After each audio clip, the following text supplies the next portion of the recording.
నా పేరు మహేష్, పీడీఎస్యు తెలంగాణ రాష్ట్ర అధ్యక్షుడిని. ముఖ్యమంత్రి రేవంత్ రెడ్డి నిజామాబాద్ జిల్లా పర్యటన సందర్భంగా, అదేవిధంగా తెలంగాణ యూనివర్సిటీ పర్యటన సందర్భంగా ఈరోజు పీడీఎస్యు నాయకుల్ని అక్రమంగా అరెస్ట్ చేసి వివిధ పోలీస్ స్టేషన్లో నిజామాబాద్ జిల్లాలో నిర్బంధించారు. ముఖ్యంగా కామ్రేడ్ రాజేశ్వర్ నిజామాబాద్ జిల్లా పీడీఎస్యు జిల్లా ప్రధాన కార్యదర్శి ఎవరైతే ఉన్నారో తన రూమ్ దగ్గర ఉంటే రూమ్లో ఉన్నటువంటి రాజేశ్వర్ని వాళ్ళ గోడలు దూకి మరీ ఈరోజు అరెస్ట్ చేసిన పరిస్థితిని మనం చూడొచ్చు.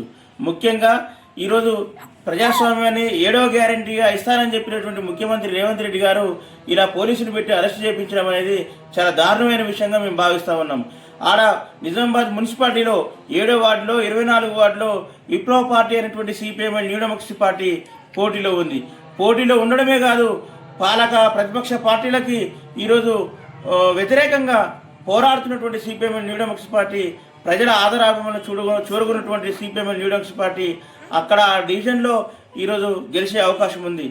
ఈ గెలవడానికి కోసం పీడీఎస్యూ నాయకులు గత 10 రోజులుగా తీవ్రంగా ప్రయత్నం చేస్తూ ఉన్నారు, తీవ్రంగా ప్రచారం చేస్తూ ఉన్నారు.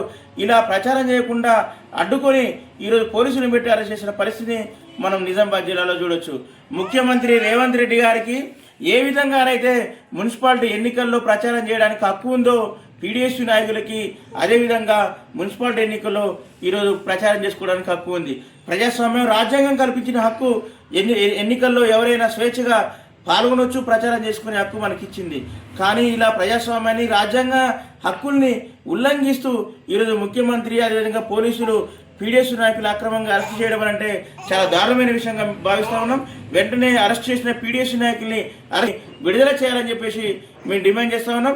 లేని పక్షంలో పెద్ద ఎత్తున ఆందోళన చేస్తామని చెప్పేసి ఈ రాష్ట్ర ప్రభుత్వాన్ని, ముఖ్యమంత్రి గారిని హెచ్చరిస్తా ఉన్నాం.